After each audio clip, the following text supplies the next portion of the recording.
কি পরিমাণে বৃষ্টি হচ্ছে এবার বর্ষা আসাতে। এত বৃষ্টি মনে হয় একসাথে অনেক বছর চোখে পড়েনি। এইবারে যা বৃষ্টি হচ্ছে, আর বৃষ্টি মানেই তো খিচুড়ি। আর কত রকমের খিচুড়ি হয় এবারে, মনে হয় সব রকমের খিচুড়ি এক্সপেরিমেন্ট করা এই বর্ষাতে সবারই কমপ্লিট।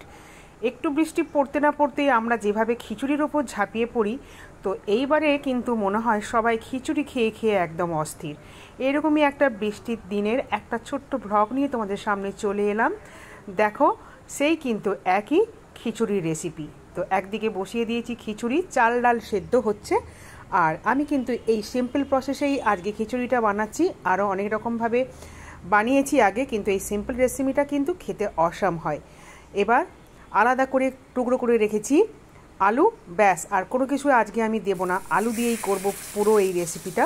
আদা, পেঁয়াজ, রসুন, হলুদ, লঙ্কা গুঁড়ো, নর্মাল মশলা, জিরে, ধনে সব কিছু দিয়ে কষে নিয়ে নুন মিষ্টি ব্যালেন্স করে নিয়ে ঢেলে দিলাম চাল ডাল সেদ্ধর মধ্যে। ব্যাস এবার সব কিছু ভালো করে মিক্সড আপ করে নেব। আমার কিন্তু খিচুড়ি অলমোস্ট রেডি। নামানোর আগে অবশ্যই কিন্তু দিতে হবে 1 চামচ বড় বড় 1 চামচের গাওয়া ঘি, তাহলে কিন্তু টেস্ট আরও বেড়ে যাবে। এবার কি হবে, খিচুড়ির সাথে তো অনেক কিছু চাই ভাজাভুজি খেতে, না হলে খিচুড়ি জমবে কি করে। তো বানিয়ে নিচ্ছি ডালের বড়া। আর এটা হলো আজকে মুগ ডালের পকোড়া। মুগ ডালের সঙ্গে 1 টুকরো আদা আর কাঁচা লঙ্কা নিয়ে প্রথমে আমি পেস্ট করে নিয়েছি মিক্সিতে, নিয়ে দিয়ে দিলাম পরিমাণ মতো নুন আর একটুখানি কালো জিরে। তেল গরম করে কড়াতে দিয়ে দিলাম। আর বাইরে তো এখন পড়ছে বৃষ্টি, এই ডালের বড়াটা মনে হচ্ছে খিচুড়ির সাথে খাওয়ার আগেই উঠে যাবে বৃষ্টি দেখতে দেখতে। মুচমুচে করে লাল লাল করে উল্টে পাল্টে বড়া ভেজে নিলাম। ব্যাস, আমার তো মনে হয় এটা দিয়েই খিচুড়ি খাওয়া হয়ে যেত, কিন্তু তারপরেও আরও কিছু ডিমান্ড ছিল ছেলের যে এগুলো খিচুড়ির সঙ্গে খেতে হবেই হবে, তাই সেগুলোও চলো পরপর করে এক এক করে নিই। বড়া উঠিয়ে নিলাম, বেশ মুচমুচে ক্রাঞ্চি করে ভেজে নিয়েছি লাল লাল করে, দেখো। আর এই বড়াগুলো কিন্তু চা দিয়ে খেতেও বেশ দারুণ লাগে, স্পেশালি বৃষ্টির দিনে। তো ওই বড়া ভাজার তেলেই আমি ভেজে নিলাম বেশ কয়েকটা পাঁপড়। এগুলো হচ্ছে মশলা পাঁপড়, সাবুর তৈরি, খেতেও কিন্তু বেশ ভালো লাগে।